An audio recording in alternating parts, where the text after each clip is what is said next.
Hey guys, welcome back. My name is Steve with LRM Leasing. Today we're going to talk about lights, especially headlights. So you guys know, the part number you're going to need, especially for the Freightliner Cascadias, is going to be an H11. Now, why is this important? Because DOT states that if you have a light on the truck, it has to be working. So what I want to do is I'm going to show you guys how to pull them out, install them, and what you guys should not do as well, because you don't want to be touching the filament of the bulb with putting your grease from your fingers, the natural oil from your finger.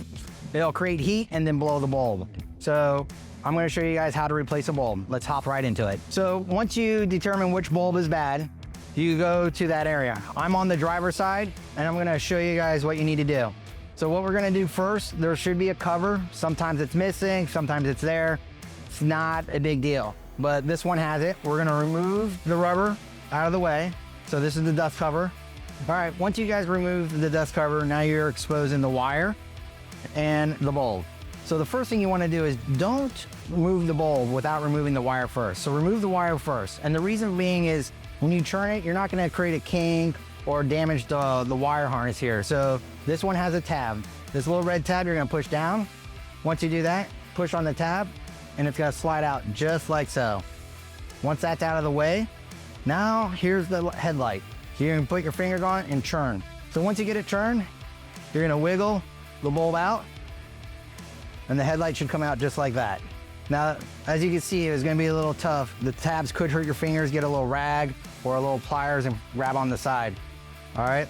Now, this is the part you want to avoid. Do not touch with your fingers.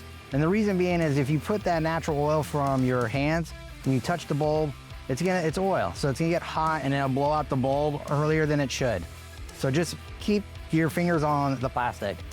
Once you put it back in here, here's the thing. Make sure it goes in the same way you pulled it out.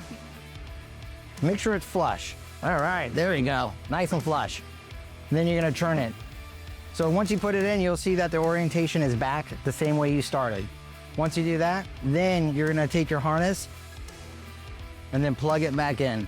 So you should hear a snap. And once it does, you push the red tab forward to lock it in place. And then you take your dust cover and then you place it back over, all right? There you go, headlight is done. And it's the same steps for the high beam, the low beam, as well as your fog lights. So once you do that, then you want to turn on the light just to verify that they're all working. Once you know that all the lights are working, you're all done. Easy peasy lemon squeezy. Unless it's a little hard like I just had and you gotta use a little finesse, then you can get it out. All right guys, just to recap. So we were just replacing the headlight bulb on this Freightliner Cascadia. And like I said, you know the Cascadias, I can't tell you how far back, but I know from the older models all the way up to 2020, they are taking the H11. That's the bulb. That's the same for the high beams, low beam, as well as the fog light. And just remember guys, again, the biggest thing is all the lights on the truck have to be working in the proper colors for DOT.